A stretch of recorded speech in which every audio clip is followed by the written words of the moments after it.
I've had a full life. I was a paper boy for a week. I fathered a child. For years, Jim Carrey has been at the center of quiet speculation and ongoing rumors. Recently, he addressed things in a way he hadn't before, and the reactions have been strong. What he said didn't follow what many expected, and it raises new questions about his past, his career, and the life he's been living away from the spotlight.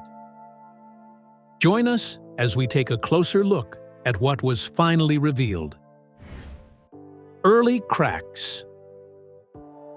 Jim Carrey was born on January 17, 1962, in the small town of Newmarket, Ontario. From the outside, his early life looked ordinary, but inside his home, things were already difficult. He was the youngest of 4 children, growing up in a tight space where money was always short and stress was constant. His father, Percy, once dreamed of becoming a professional musician. He played the saxophone and had real talent, but that dream didn't work out. Instead, he took a steady job as an accountant to support the family. The pay was low, and it was far from the life he wanted. Jim watched his father go to work every day, knowing he had given up something important. That left a strong impression on him at a young age. At the same time, his mother, Kathleen, was dealing with long-term health problems. She spent a lot of time in bed and often needed care. This changed the mood of the house. There were days filled with worry, silence, and tension. For a young child, it meant growing up faster than usual and learning how to deal with emotional pressure early. Jim started finding his own way to cope. One of the first places he felt in control was in front of a mirror. He would spend hours making faces, stretching his expressions, and copying people he had seen on TV. It wasn't just play. It became a way for him to feel better and escape what was happening around him. By the age of 10, he believed in his talent enough to write a letter to Carol Burnett, telling her he was already good at impressions. When she replied with a polite letter, he kept it like proof that he was on the right path. At school, Jim couldn't hold back his need to perform. He turned lessons into small shows, copying teachers and making classmates laugh. Some students enjoyed it, but others didn't. He was often sent out of class, and his behavior made him stand out in ways that weren't always positive. On top of that, his family's financial struggles were visible. His clothes were worn, and other kids noticed. He faced teasing and bullying, which added another layer of pressure. Even then, laughter became his tool. It helped him deal with embarrassment, fear, and uncertainty. But behind every joke, there was a child trying to manage a life that already felt heavy. Things were about to get much harder. The survival years. Everything changed for Jim Carrey and his family in 1975. His father, Percy, lost his job at Titan Wheels without warning. It wasn't just a setback. It broke the only steady source of income they had. Percy searched for new work, sending out dozens of applications, but no one hired him. Bills started piling up, and the little savings they had disappeared quickly. The family had no choice but to take whatever work they could find. Percy eventually got a low-paying job as a janitor. Soon, everyone in the family joined in. They worked night shifts, cleaning floors and bathrooms in a factory. It was exhausting work, especially for teenagers who were still supposed to focus on school. Their living situation got worse just as fast. They lost their home and ended up living in a small Volkswagen camper van near Lake Ontario. It wasn't built for a family. Jim and his brother often slept outside in a tent, even during cold nights. They woke up freezing, sometimes with frost on their sleeping bags. Simple things like washing up meant using gas station sinks. Food wasn't always guaranteed, and they had to make do with whatever they could find. During the day, Jim still tried to attend school, but it became harder to keep up.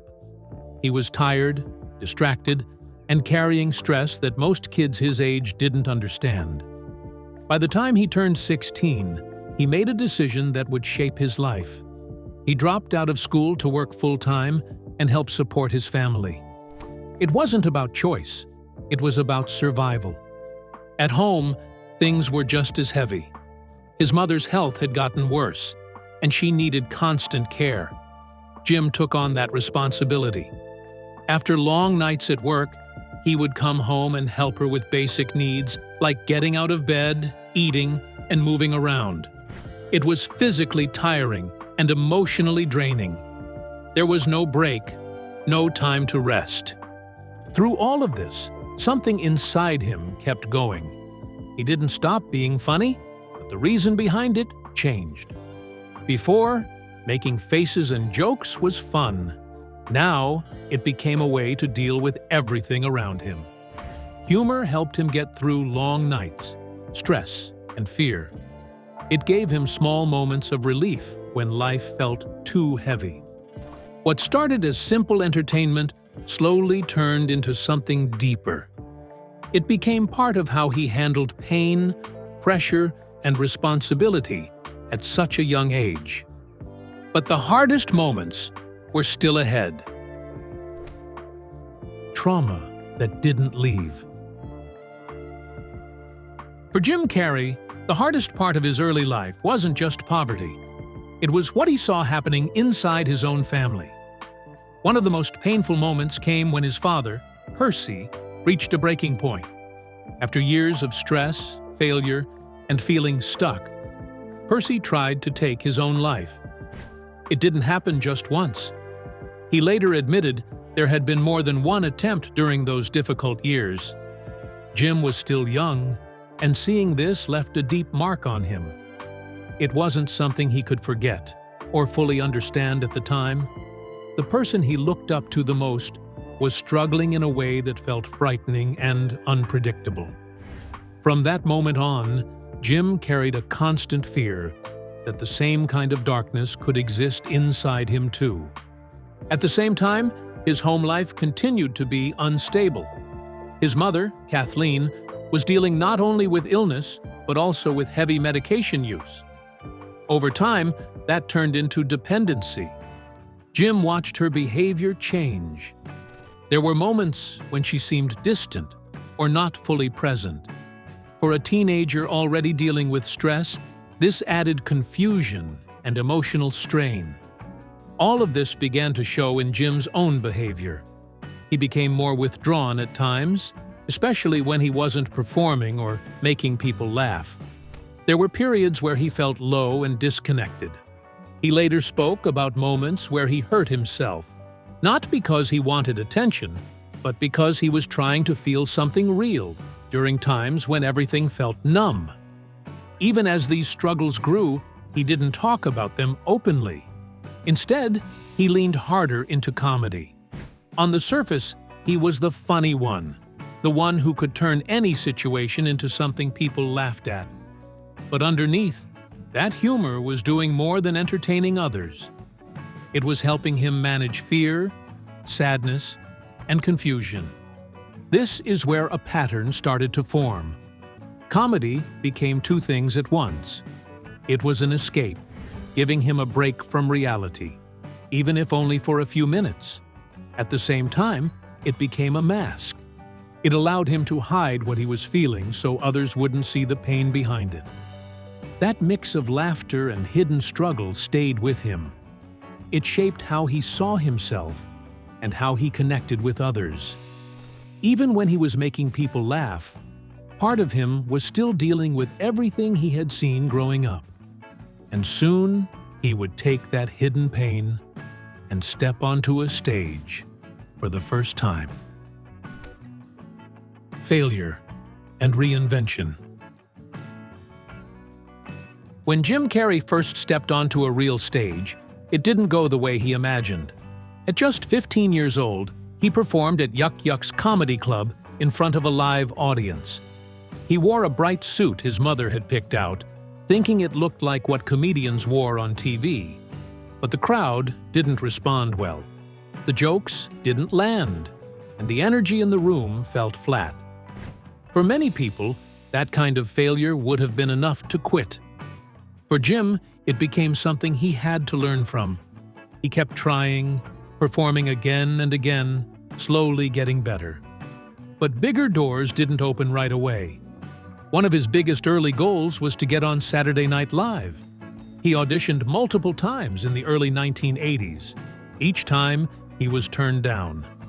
In one case, he didn't even get to meet the show's creator. The rejection was direct and clear.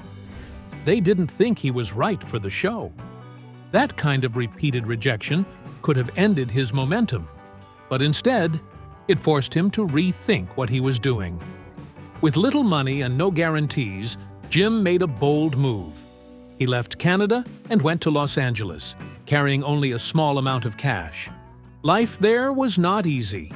He stayed wherever he could, sometimes sleeping on couches in comedy clubs. Food was limited, and he had to focus on finding stage time wherever possible. Every performance mattered because it kept him moving forward. His persistence paid off when he started performing regularly at the Comedy Store. This club was known for showcasing strong talent, and it gave him a chance to be seen by the right people. One night, his performance caught the attention of Rodney Dangerfield. Dangerfield saw something different in him and decided to give him a shot.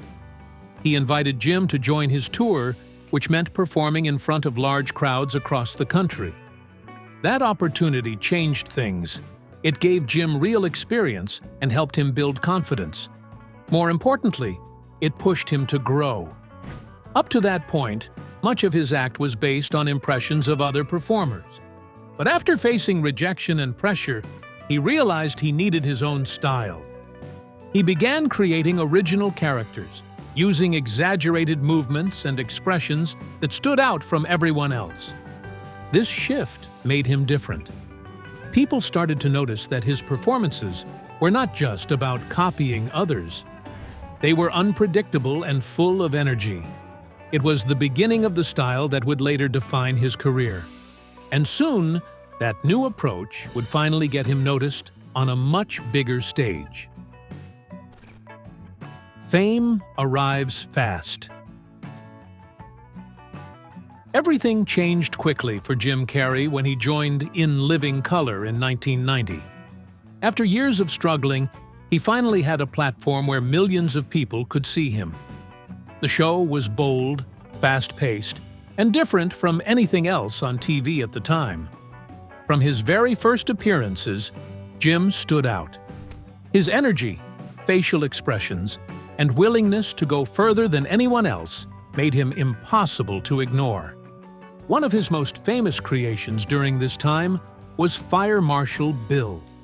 The character had a burned face, wild eyes, and a loud, unpredictable way of speaking. People remembered him instantly. It wasn't just about the jokes. It was the way Jim used his whole body to perform. He twisted his face, bent his body in strange ways, and threw himself into every scene without holding back. The audience loved it, and his popularity grew fast. But that level of performance came with a cost. To keep delivering at that intensity, Jim pushed his body hard. He would gain or lose weight quickly depending on the role. He often hit himself, slammed into objects, and performed physical comedy that could easily cause injury. During one sketch, he hurt his ankle, but kept filming anyway. The show demanded long hours, and he rarely slowed down. As the pressure increased, he started relying on substances to keep up. Adderall helped him stay awake during long filming schedules, and cocaine became part of his routine during certain periods. At first, it seemed like a way to manage the workload. Over time, it began to affect his health and behavior. He was working constantly, rarely resting, and trying to meet growing expectations. His personal life also began to fall apart. Jim had married Melissa Wummer before his rise to fame. She knew him when he was still trying to make it, before the attention and pressure took over. But as his career exploded, their relationship changed. he spent more time away from home, surrounded by a different lifestyle. Reports of late nights, poor decisions, and distance between them became harder to ignore. By 1995, the marriage ended in divorce. Melissa filed, saying he was no longer the same person.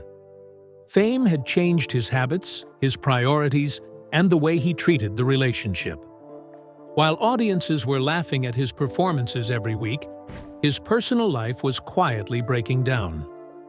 This period gave him success, recognition, and money, but it also showed how quickly things could shift when everything happens at once. And just as his TV success peaked, something even bigger was about to take over his life. The explosion. 1994 was the year everything changed for Jim Carrey. After building momentum on television, he suddenly became the biggest name in comedy films almost overnight. In one single year, he starred in 3 major movies: Ace Ventura, Pet Detective, The Mask, and Dumb and Dumber. Each one performed strongly at the box office, and together they turned him into a global star. Before this, Jim had been earning modest amounts compared to what came next. For Ace Ventura, he was paid around $350,000. That seemed like a lot at the time, but after the film's success, everything shifted. Studios now saw him as a guaranteed draw. His next deals jumped into the millions. Within a short period, he was earning more than most actors in Hollywood. Offers came quickly, and expectations grew just as fast. One of the biggest reasons for his success was how he approached his roles. Jim didn't stick closely to scripts. He often made up lines on the spot, changing scenes as he performed them. In some cases, a large part of his dialogue was improvised. This gave his characters a unique energy that felt natural and unpredictable. Audiences connected with that style because it felt different from traditional comedy. But while his career was reaching new heights, his personal state was moving in the opposite direction. The pressure of constant filming, promotion, and public attention started to take a toll. He worked long hours, often with little rest. During this time, he began experiencing extreme exhaustion. There were moments where he felt mentally overwhelmed. He later spoke about dealing with hallucinations and feeling disconnected from reality during certain periods. At the same time, he began to lose control over how his image was being used. His characters, especially from Ace Ventura, were everywhere.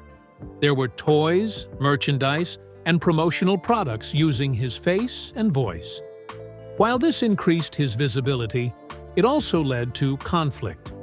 Jim filed lawsuits against studios, including claims that his image was being used without proper permission. These legal battles showed a different side of success, one where control over his own identity became a serious issue. This period gave him everything he had worked for, but it also introduced new problems that were harder to manage. The fame was real, and the money was massive, but the cost was becoming clearer. And soon, the pressure of staying on top would push him even further than before. Pressure of success. After his massive success in 1994, the expectations placed on Jim Carrey kept rising. Studios didn't just want him, they depended on him to deliver hit after hit. With that came bigger paychecks. One of the clearest signs of this shift was his deal for The Cable Guy, where he earned $20 million. At the time, it was one of the highest salaries ever paid to a comedy actor. It showed how valuable he had become, but it also added a new level of pressure. With every new project, more people were watching. Interviews, press tours, and public appearances became constant. Jim was expected to be funny all the time, even off-camera. During promotions, he had to perform his personality again and again in front of reporters and audiences. Over time, this started to wear him down. There were moments when he felt drained and disconnected, but the public rarely saw that side. They saw the same high-energy performer they expected. Behind the scenes, things were not always smooth. On the set of Batman Forever, Jim played the Riddler, bringing his usual wild energy to the role. But not everyone appreciated that approach. Tommy Lee Jones, who played Two-Face, reportedly had a hard time working with him. Their personalities clashed, and tension built during filming. It was one of the first clear signs that Jim's intense style could create conflict in professional settings. His commitment to roles also pushed him physically. Jim didn't hold back when it came to performance. He would throw himself into scenes, often doing his own stunts or physical comedy without hesitation. This led to injuries, including strained muscles and accidents on set. Even when hurt, he often continued working. Taking breaks wasn't something he allowed himself to do easily, especially when so much depended on him. As the stress increased, he began relying more on medication to stay balanced. Valium became one of the ways he tried to manage anxiety and pressure. It helped him stay calm during overwhelming moments, but it also showed how much he was struggling behind the scenes. The combination of constant work, public expectations, and personal strain was building up. At this point, success no longer felt simple. It came with demands that were difficult to escape. Jim was still delivering strong performances, but maintaining that level was becoming harder with each project. And soon, he would take on roles that pushed him even deeper, not just physically, but mentally as well. Crossing into darkness. As Jim Carrey moved into more serious roles, his approach to acting began to change in a big way. He wasn't just trying to be funny anymore. He wanted to fully become the characters he played, even if it meant pushing himself to uncomfortable limits. During the filming of The Truman Show, Jim took a different path than before. Instead of staying social and relaxed between scenes, he chose to isolate himself. He spent long periods alone, trying to feel what it would be like to live in a controlled world with no real connection to others. He limited contact with people on set and stayed focused on the emotional state of his character. This helped his performance feel real, but it also created tension and distance from those around him. That intensity went even further when he worked on Man on the Moon. In this film, he played Andy Kaufman, a performer known for his unusual and unpredictable style. Jim didn't just study Kaufman's work, he stayed in character almost all the time, even when the cameras weren't rolling. He spoke, acted, and reacted as Kaufman during meetings, rehearsals, and interactions with cast members. This created confusion and frustration on set. Some people found it difficult to work with him because they didn't know if they were dealing with Jim or the character. The line between his real identity and the role started to fade. He was deeply committed, but that commitment came with a cost. Around the same time, his personal life was also under strain. His marriage to Lauren Holly began to break down. The emotional distance, combined with the pressure of his career and his intense acting process, made it hard to maintain a stable relationship. The marriage ended after a short time, adding another layer of stress to an already difficult period. To make his performances feel more real, Jim also pushed himself physically and emotionally. He lost a significant amount of weight for certain roles and put his body through long hours of demanding work. He wanted every detail to feel authentic, even if it meant discomfort or exhaustion. In some cases, he went as far as creating real physical reactions to match what his character was going through. This way of working brought strong performances, but it also made it harder for him to separate himself from the roles. The deeper he went, the more it affected his personal life and mental state. And soon, the consequences of living this way would start to show in ways he couldn't ignore. Legal battles. As Jim Carrey continued working at a high level, problems outside of acting began to grow. One of the biggest issues was money disputes. Even though he was earning millions, there were repeated disagreements over contracts, bonuses, and royalties. He filed lawsuits against studios, claiming he wasn't paid what he was promised. Some of these cases were settled quietly, but they added tension between him and the industry. These legal fights showed that success didn't always mean control over his own work or income. At the same time, working conditions on some of his films became more difficult. During How the Grinch Stole Christmas, the process was physically demanding. Jim had to spend hours each day in heavy makeup and prosthetics. The process could take up to 3 hours just to get ready, and removing it was just as long. Breathing was harder, movement was limited, and the long shooting days added to the strain. He pushed through it, but it left him exhausted and frustrated. People on set noticed how intense and stressful the experience was for him. The most serious and personal controversy came years later with the death of Catriona White in 2015. She had been in an on-and-off relationship with Jim. After her death from a drug overdose, legal action followed. Her family filed a lawsuit, accusing him of being involved in providing the medication and contributing to her emotional state. These were serious claims that quickly gained public attention. Jim denied the accusations and said the case was based on false information. His legal team argued that it was an attempt to take advantage of his fame and money. After several years, the case was dismissed in 2018. Even though there was no legal ruling against him, the situation affected how people viewed him. It became one of the most talked about parts of his personal life.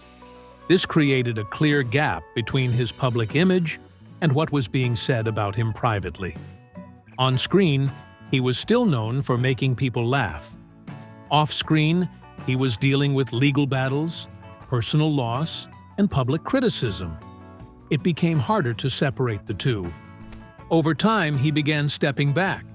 He took fewer roles and appeared less often in public. The constant attention, mixed with controversy, pushed him to become more private. He started focusing more on his personal life and less on staying in the spotlight. But even in silence, he was still carrying everything that had built up over the years. Jim breaks silence. Over time, Jim Carrey began speaking more openly about what he had been dealing with for years. In interviews and public talks, he shared that he had experienced long periods of depression. He also talked about using medications like Prozac for many years to manage his mental state. These weren't brief struggles. They were ongoing challenges that he lived with while continuing his career. He described a feeling of emotional numbness at certain points in his life. Even when things were going well on the outside, he sometimes didn't feel connected to his own emotions. This was something he had to work through over time. He explained that the constant need to perform, combined with pressure and past experiences, affected how he felt internally. Speaking about it publicly was a shift from earlier years when he kept these matters private. One of the more direct things he shared was his view on emotional pain versus artificial happiness. He said that feeling pain, even when it's uncomfortable, can be more honest than trying to avoid it completely. For him, it became important to face those feelings instead of ignoring them. This perspective came after years of trying different ways to manage his mental health and daily stress. His health also became a concern during later projects. While working on Sonic the Hedgehog 2, he experienced a serious illness. He developed pneumonia, which forced him to slow down and take a break from filming. It was a reminder that his body had limits, even if his career often demanded long hours and physical effort. Despite earlier thoughts about stepping away from acting, Jim returned to work in the Sonic the Hedgehog series and continued into Sonic the Hedgehog 3. His return showed that he still found value in performing, even if his relationship with fame had changed. He has mentioned that part of the reason for returning was practical, but he has also said that certain creative opportunities still interested him. Looking back, Jim has shared honest reflections about his career and identity. He has spoken about how fame affected his sense of self and how difficult it was to separate the public version of Jim Carrey from who he actually is. Over time, he began to question what he had built and what it meant for his personal life. These reflections show a more grounded and self-aware view compared to earlier years. His openness about these experiences marked a clear shift. Instead of hiding the struggles behind performances, he began talking about them directly, offering a clearer picture of what life had been like behind the scenes. And with that honesty, his story takes on a very different meaning than what people first saw on screen. If you found this story interesting, like the video, share it with someone, and subscribe for more real-life stories like this.